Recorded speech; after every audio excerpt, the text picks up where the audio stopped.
My night at the dacha was filled with fear and sleeplessness. Every sound seemed like the footsteps of that man. Every shadow reminded me of his pale face. I knew I would never approach that house again. My grandfather reassured me, saying that if we didn't disturb the cursed house, it wouldn't harm us. But I understood that this horror would stay with me forever, a reminder that not all stories are just fiction.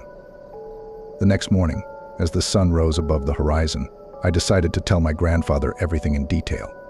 He listened attentively, not interrupting, and then shook his head thoughtfully. His eyes were filled with worry and unspoken sorrow.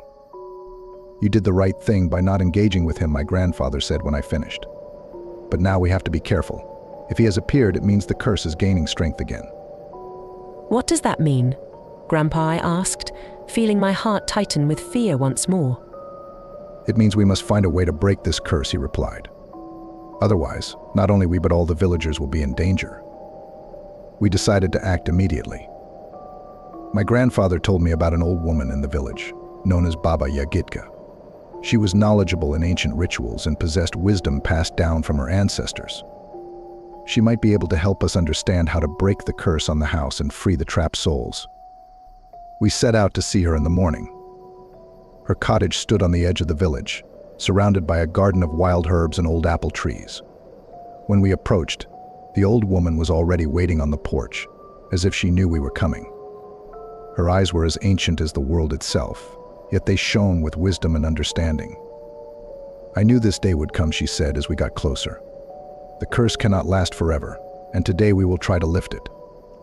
She invited us into the cottage, and we sat around an old wooden table. Baba Yagidka began to tell us how the curse was cast. She explained that the beggar's soul, so deeply hurt and embittered, had not found peace after death.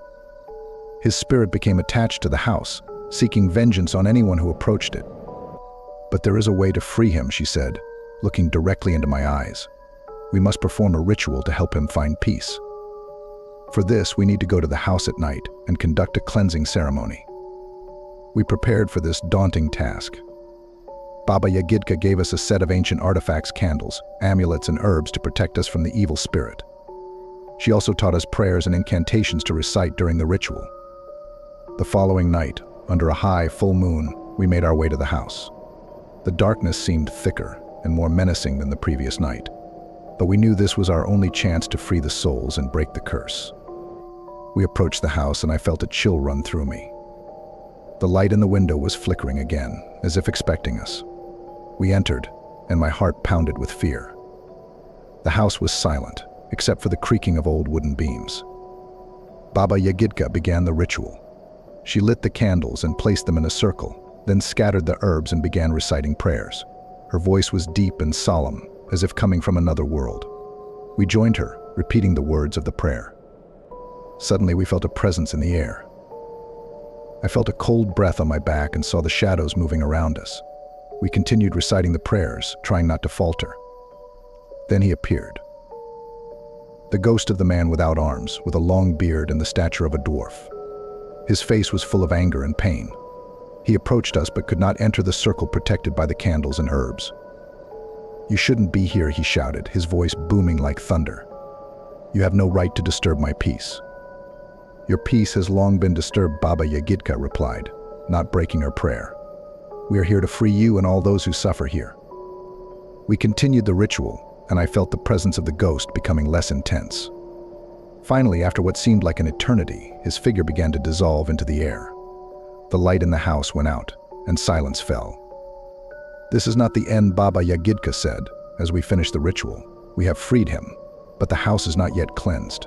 We need to return in daylight to complete the ceremony." The next morning, we returned to the house. Baba Yagidka performed the final cleansing ritual, and I felt a heavy burden lift from my shoulders. The house, once a source of terror, now seemed like an ordinary, old abandoned place. After completing the ritual, Baba Yagidka bid us farewell and returned to her cottage. My grandfather and I went back to the dacha, and I felt that I could finally sleep peacefully. That night, I slept soundly for the first time in many days. I dreamed of quiet rural landscapes, golden sunsets, and a peaceful life without fear. When I woke up, I felt I could move forward, leaving this horror behind. A few days later, I returned to the city. I knew I would never forget those events, but now I felt I could live on, knowing we had freed the souls and broken the curse on the house. And though fear sometimes reminded me of itself, I knew I could handle it. Months passed and life returned to its usual course. But every time I remembered those events, a chill ran down my spine. However, I knew I would never be so defenseless against fear again. Now I had the knowledge and experience that made me stronger.